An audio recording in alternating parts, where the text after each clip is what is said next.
Welcome back. You're listening to The Voice of Russia in London. I'm Paulina Boyko, and today we're talking about women in business.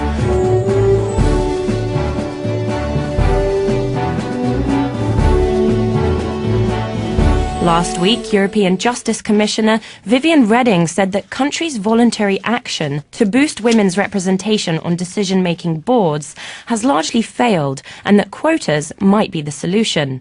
Plenty of research suggests that companies with more women in senior positions do better than those without. So today we're asking whether quotas are inevitable and are they right? Would quotas undermine the position of women in the workforce, giving some people the opportunity to say that a woman didn't strictly earn her way to the top, but was there because of positive discrimination? To discuss this topic, I'm joined in the studio by Jane Barnes, founder of the Yakety Yak Multimedia Company, Ben Davidson, founder and MD of Achieve Recruitment, and David O'Hara, founder of investment company Blackthorn Focus. Thank you very much for joining me today. Has a culture change taken place in relation to women at work, or are quotas a good idea? Jane, I wanted to ask for your take on the situation, first of all. I think that women actually would not, in the main, go for quotas. I certainly wouldn't. I think, and always have thought, that it's the best person for the job and the most qualified. Ben, in your experience in recruitment, do you think quotas would be a way forward in the UK? I think it's a debate that certainly has to be had. It's obviously worked in Norway, if we are defining having worked as there being more women on the board, which presumably we are. So I think it needs to be discussed. I think Anne Widdecombe said that she would be absolutely infuriated if she was offered a job based on a quota, and I can understand Jane's point that a lot of women would feel that. But we are fighting against cultural norms here. If we want more women on the board, we're fighting against entrenched interests, and that's difficult to change unless you make a legislative change, and one of those within public organisations being therefore sort of almost forced to increase their numbers, I think is possibly a good one, but it's quite a wide debate. What about the corporate ladder in general? Is it friendly to women? I think things have changed a lot over the last few years, and I think things are more open, and there's now clearly a taboo about preventing women climb the ladder based on their gender. And I think, there is a general wider recognition of the value that diversity on the board or in senior positions can bring. Well, Lord Davis did say that some men in charge of Britain's biggest companies are prehistoric monsters that just don't get equality. David, I'd like to ask you your opinion. Men are more successful than women. Men are bigger failures than women. So we have much more men at the top in politics and in the corporate world. We have much more men at the bottom. I've got some statistics here. 86% of rough sleepers in London are men. The suicide rate amongst men is over 3 times the rate it is amongst women. The prison population, there's over 20 times as men in prison in the UK as there are women. So I know it sounds inflammatory, but men are bigger winners and men are bigger losers. We shouldn't just concentrate on the inequality at the top. We can't ignore the inequality at the bottom as well. Or we can leave things as they are and let the market find its way. So let women rise to the top when they can demonstrate they're able to bring in more business to a company, when they can demonstrate they can bring in more profit, and let men go to prison when they nick cars and rob houses. So quotas, you think, are a bad idea? I think Lord Davis is right that it is inevitable, because that is, I think, the new business environment we are in now. For a start, we have the environment where the executive class in the UK is being demonised, being blamed for everything, is being hated for being well paid. And put that together with the opportunity to have another pop at men and demonise men. Men and women receive abuse on a similar rate for different reasons. And this is listen, when someone talks about there being a problem with the white atmosphere in a boardroom, that's offensive. That is obviously sexist. If a board was being run by black men, black people of either gender, white people of either gender, people wouldn't complain about a white atmosphere or black atmosphere. This is overt and obvious sexism. And I thought it was illegal. So where's Lord Davies coming from here? Do you have a response to this, Jane? Absolutely.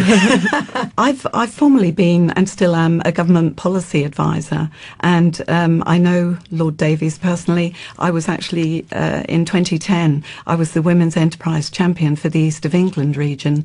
That enables me via companies like Enterprising Women, YTKO, Modern Muse, of which I'm one of the 100 foundings, if you like.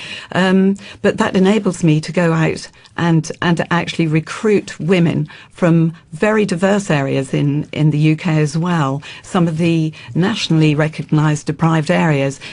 Some of what you've said, I quite agree, the figures are horrendous. But that doesn't mean that I also agree. I think women and men can be equally successful. I've got colleagues who do 25% year-on-year growth rate in a business when everybody else is sinking. So they work darned hard for that. And I think I'm very passionate about the fact that more women will help the economy. All women, and a lot of women run a lot of businesses from home, but they do that really well. They work that around their own commitments, and unfortunately, although it's getting better, men are coming forward now to actually say, hey, remember me, I'm your dad, rather than just allowing the woman, if you like, to allow that. So they go off to work. The woman now works because the economy demands it. Not many people I know manage to have a lot of loose change at the end of the day once they've worked very hard. Childcare, everybody knows, has gone through the roof. Let's see more support for that and get more women. There's over 1 million women who've come from the sector in the last year. I've watched multimedia companies go across the East of England region, well over 2,000 that I know of, all have stopped trading. That's sacrilegious, really. And the East of England, England itself, has got some of the best people here. We have really creative people. We have really creative ideas, and that's what needs to be nurtured. And I think women on the board, it gives a blend. You should have, and what about disabled people? You were talking earlier about how long it's going to take. I say rubbish. We need to act now, but I don't believe that quotas is the way to go. With the equality issue, this isn't about equality. This is about common sense. This is about embracing change, embracing people in the boardroom who are diverse, who bring other attributes to that. That's what the board is paying for in certain cases, or that's the expertise they want on board if they're non-profits. Just to remind you, you're listening to the Voice of Russia in London, and today we're talking about women in business. To discuss this, I'm joined by Jane Barnes, founder of the Yakety Yak Multimedia Company, Ben Davidson, founder and MD of Achieve Recruitment, and David O'Hara, founder of investment company Blackthorn Focus. Men may be the biggest risk takers, but we're catching up too. I come from a pretty diverse working background. I was the first female to be qualified in offshore health and safety and scaffolding. Shell recognise that. And I got told when I got my first contract with them that I knew more than the board did about their company. And this is where women's strength is going to lie, I think, is finding out what you're going to be doing. Do it to the best of your ability and deliver it well. And those three ethics need to go forward with all boards, whoever's on them. And maybe the fact that we're going to be in there, get some disabled people in there too, because they come from a different perspective too. And things need to change. They need to change now. We don't have the time as an economy to faff around and not make those key decisions. With all due respect, Jane, it's a lot of well-intentioned sort of woolly waffle, if you'll forgive me. Of course, these are all correct things. Women do have a lot to offer. I think everybody accepts that. And your statistics earlier there, David, I'm sure are correct. Men are probably bigger risk takers, so you're battling against that. There are entrenched interests within industry. We've talked about that, but nobody really is saying, what do we do then? You're talking about women having all these great qualities and people that personally, anecdotal evidence of people that can succeed, all very good and well, but that doesn't alter the fact that there is still a massive amount of inequality. So what do you do? If you don't have quotas, what do you do? That's my question. I think that, and particularly because of what you do, you recruit. You need to find people, and the boards need to come. I think there's 76% of board positions go to people, never get advertised. Legislation could be changed so that everybody can apply, and the best candidates then can go forward. Legislation exists. The jobs need to be advertised internally and externally, particularly at senior level and particularly in public and corporate organisations. That's not law, with the greatest respect. 76% of really key jobs get done through what they call the old boys club, or, and that's fine. But if we change legislation and make it law that all these positions at a very top level have to be advertised, then, sorry, but woolly waffle you called what I said. But that woolly waffle balances not only running a business, but keeping the home together, making sure your meals are on the table in the evening, and looking after children, making sure they have the education and the wherewithal to move forward in other things and embrace the fact there's so much change. David. Ben, I'm glad you like my statistics. I'll give you another one. I looked at companies in the FTSE 100. It was around 6 months ago. I looked at companies that had been founded less than 50 years ago. So a really successful company that within 50 years has got itself into the FTSE 100. I was able to identify 50 founders of those companies. How many do you think were women? The answer is none. There is not a single woman that has started a new, highly successful company in the UK. So if they're not starting these companies that go on to do exceptionally well, why should they be on the boards of them? Excuse me, I could quote you a few examples. Michelle Moan is one of them, and recently she's the one with the underwear and the wonderful company, An Ethic. And she's done very well and got an award from the Queen for her endeavours. There are a lot of women who head some really key companies and show that there are a lot of things and a lot of changes taking place. And that's nothing to do with having a pop at men. And I mean, women's great inventions. You talk about, women, can't do things. Where would you be without your windscreen wipers, and this sort of thing? Life rafts, fire escapes, all invented by women. Okay, I've got a list here if you'd like them. But car heaters, okay, that was in 1871. A life raft, 1880. Marie Beasley. I'm sure you can list many things. I'm sure if we put together, I could God on our side, Ben. Maybe he invented a few things as well in his time. But my point is, something presumably needs to be done. But where does equality lie? Are we asking 50% of women on boards? That to me would be ridiculous, because there's an elephant in the room. And that is that most women, and I'm generalising, I agree, I admit, most women don't follow a strong commercial career. They have other priorities, some of which you've just listed previously. And I don't think there should be anything wrong with that. If we're looking to get 50% of women on the board of the major companies, perhaps we should look at making sure men take up 50% of the household duties at home too. And if there should be a quota about that, then it would be fair. But at least we ought to accept as a society that a lot of women don't want a strong commercial career. So therefore, what number are we looking for? Are we looking for 30%? Are we looking for 40%? It's not being defined. So where are we targeting? There's another taboo here. I believe it is taboo in UK society for a woman to earn more than a man. I think that goes some way to explaining why we have this expectation that men will dedicate themselves to a full career and progress through that career, and while women will look after the kids.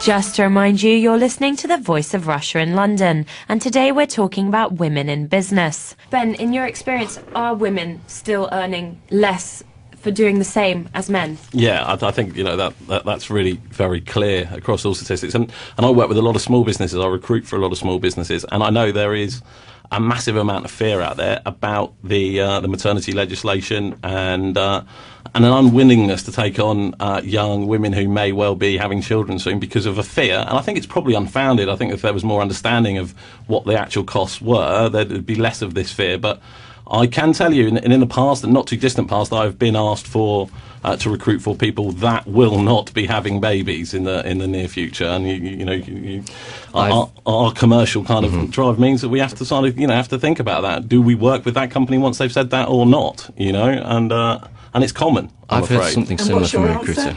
Our answer is, of course, we cannot work that way. We have to give everybody a fair chance, and the best person shall get the job. And we will make sure that we put forward a broad cross-section of individuals to the client to make their decision. But of course, the client will still make their decision. So it doesn't matter really what we do. The gender wage gap. Do you see it as a problem, Jane? Absolutely. I'm a great believer, as I say, in equal pay for equal work. There's still an awful lot of bias around women not being given that same accolade. And it almost seems to be a what can we get away with rather than this is the salary and you negotiate. I've tended to negotiate up for my salaries in the past. And I did pave the way for other women to move forward with things, and that enabled that to happen. Because you do bring certain things to the pot. That's how it's going to make a difference. I think there are quite a few women. Bev Hurley, for instance, who's the CEO of YTKO, Enterprising Women. She started that with a few women on board. It's now at 8,000 and rising, and I believe they're going into Europe and probably the rest of the world at some point. There are lots of still successful women around, and I think women recognise that they need to do that. But I come back to the banks who also used to charge female entrepreneurs 1% over base rate for any loans or overdrafts, which when I said at first everyone went, oh, rubbish, but obviously it's been proved since then. And you have to know your marketplace, you have to keep an eye on things. David? One of the things that comes through time and again is just how much better investors women are than men. So Because they don't take as many risks? I think that's maybe men tend to think, oh, I know what I'm on about, when perhaps they don't. And they will blunder forwards with confidence. Well, Whereas women do their research much more. That is what people suggest is the reason. My beef is that people in the UK who are invested in their pension funds would like them to be run as for the maximum return possible. However, the number of female pension fund managers and the number of women working in investment management, senior investment management roles in the city is similar to what you'll find on the board of a large multinational company in the UK. So there are a few places where we desperately need more women working in these very important roles. But are they not coming through, or are they not being allowed? Ben, do you see a massive disparity between how many women and men apply for the same quite senior positions? Not really. And I do a lot of work within sort of the sales discipline and recruiting for sort of senior sales director and sales management roles. And women are well represented. I don't have the statistics here, unfortunately, but I'm sure they would show a good representation. And, women communicate well. They communicate more articulately than men most of the time. That's been found. And sales is about communication. So in that sector, certainly. I think in maybe other sectors, they'll be less represented. Yeah, I don't think there's a problem with applications, so to speak. We often say in recruitment, people recruit in their own image, which is a sort of proven truth, certainly in my experience, of people will recruit for what they like, even if it's an accounts role and they're an entrepreneur. It doesn't necessarily work. You don't want an entrepreneurial accounts guy generally, but or girl, excuse me. So of course, if you've got a lot of men at the senior level and they're recruiting in their own image, you're going to get a lot of men working in those senior positions and taking on. David? Jane, I'm glad you know Lord Davis. Maybe you'd raise this issue with him when you next see him. Why should the private sector accept these quotas being foisted upon them by legislators when such quotas don't exist? For example, in the cabinet, there's no quota of women that must be in the cabinet of the British government. There was no quota of women that must be on the Monetary Policy Committee of the Bank of England, which sets interest rates, one of the most important groups of people in the UK. Hasn't had a woman on there in nearly 2 years out of 12 people. So why should we have it in the private sector? That's very key points. I would just say this, though. Government have been recruiting women at all levels through government because of the shortage of women that are in there. There are lots of men in very key places who want this to happen, who embrace the change, and I think companies need to do that. We like to, as you guys do, we want to be considered on our merits. We work really hard, we learn our trade, we do the best we can do. Jane, you mentioned childcare. Yes. This seems like a very big issue for women. You said, Ben, that women go off and have babies and employers are scared of that. Have there been any studies conducted on how detrimental it is to a company for a woman to go off for 6 months, have a baby and come back? There have been countless, and it depends who does them, of course, that tends to define the result, really. If it's a sort of a feminist organisation that would do that, it will come up with an answer that is that says that there's very little cost. And if it's sort of a British Chamber of Commerce, for instance, then they might come up with something else. I think there's a general misunderstanding within particularly small businesses and sort of relatively new businesses, quite obviously, and a misunderstanding of that maternity legislation and a fear of it consequently. So. Does a woman basically have to put her child into morning till evening childcare in order to be able to climb the traditional corporate ladder in the UK nowadays? Probably would be my feeling that if you're not there a lot of the time, for half the day, if you're working part-time for a period of a year or 2 years or whatever you need to do, I think you're going to put yourself, maybe not because of discrimination, so to speak, but you're just not going to be there when big key decisions are made, and your voice is not going to be heard. So, of course, you're going to be overlooked for the senior positions. If you've got full-time childcare and you're there all the time, you're going to be in a bit more of a chance of climbing the ladder, and that's a simple fact of the matter, I'd say. I would totally disagree with that. Companies, boards need to understand flexible working hours. They're designed so that you've got key people, and key people includes everybody and embraces everybody. Most childcare, you can drop your child in the morning, they're given breakfast, they're in a usually 100% environment where they're looked after and nurtured. You do not have that on your mind when you walk through into the workplace. When women get pregnant, she can train another person who also, either another woman, another man, for that role, who will update her. I think that flexi hours and flexi working from home has got to be the next thing, and also that's good for the environment because you're not spending all that or using all that petrol and spending all your money on very high costs there. But I do feel that there are certainly things in place now, and a lot more boards, a lot more major companies need to embrace flexible working, to embrace everybody. Men sometimes will have an accident in their car or off their motorbike. They're in hospital for a while. Everybody embraces that because, he's going to come back. But they look on sort of childbearing as though it's, put up a cross and that should never happen. And I think that also needs to be embraced. There is the process there for keeping key people on board. And I think it's so easy to let people drop off any ladder, particularly women. Because of that, we can bring diversity and change. Although it's very new, there are 2 males now in relationships who can adopt children. So they are given the same rights. Are you then going to discriminate, with your key board member who happens to have been on the board for 5 years when they say, well, actually, I'm taking the break to, get to know my new son or daughter or whoever? You've got to look at everything. Everything is changing rapidly. We need to keep up with it. If it means mentoring all the boards across the UK, let's do it. But on the back of that, let's also train up women. So when these boards do have them in front of them and they're pitching, and that's what we all do, we pitch for business, we pitch for everything in life. So when that happens, they're there, they're poised, they're ready to move forward. That's what this economy should be doing, is moving people forward. I'd love to hear final thoughts, Sir Mevrouw. Sure. Well, there's a passionate defence of women at senior level there from Jane. I think, the only problem with it is that none of us, I certainly haven't disagreed with any of those points. I didn't think we were coming here to debate whether women are of value in higher levels. I thought the debate was on how to ensure that they get there, and that's why I was discussing what I see as the barriers to them climbing the ladder. The actual reality on the ground. Can we really mentor every board in the country and every business? Because maybe that's, if you're not going to employ quotas, maybe that education is the only way. How quickly will that work? Do you think it's a question of generations and seeing a shift over time and dinosaurs on the boards dying out? I think things are going in the right direction. I think, if you're not going to employ quotas and if that reaches real sort of, people really don't want to do that, then fair enough. We just need to take time and we keep educating and we keep working at it. David, final thoughts? The discussion of quotas is horrifying.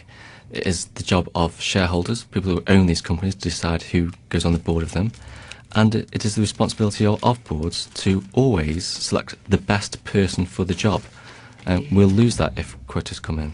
Unfortunately, that's all we've got time for today. Thank you to all my guests in this discussion. I was joined by Jane Barnes, founder of the Yak to Yak multimedia company, Ben Davidson, founder and MD of Achieve Recruitment, and David O'Hara, founder of investment company Blackthorn Focus. Stay with us. You're listening to the Voice of Russia in London.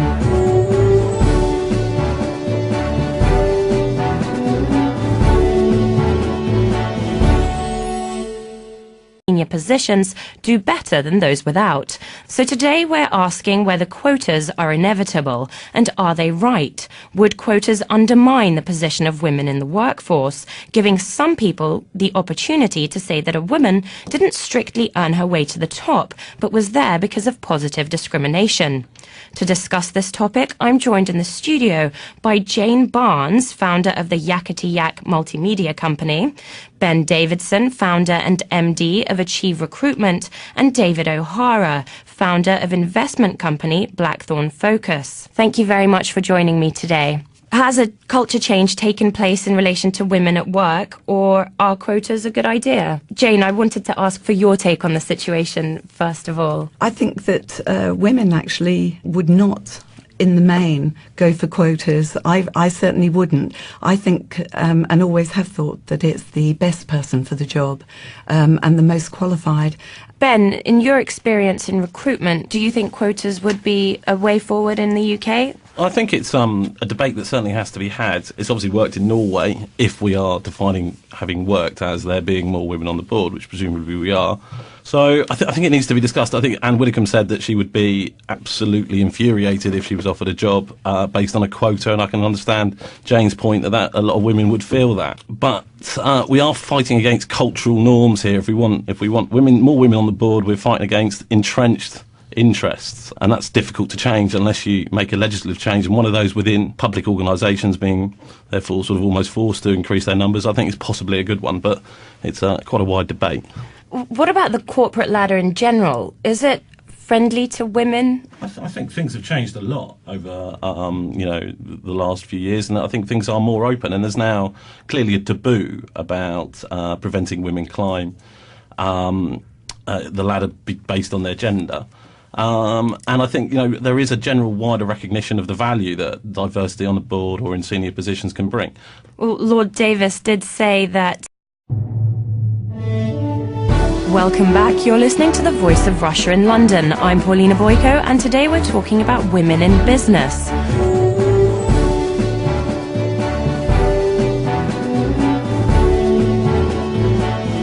Last week, European Justice Commissioner Viviane Reding said that countries' voluntary action to boost women's representation on decision-making boards has largely failed, and that quotas might be the solution. Plenty of research suggests that companies with more women in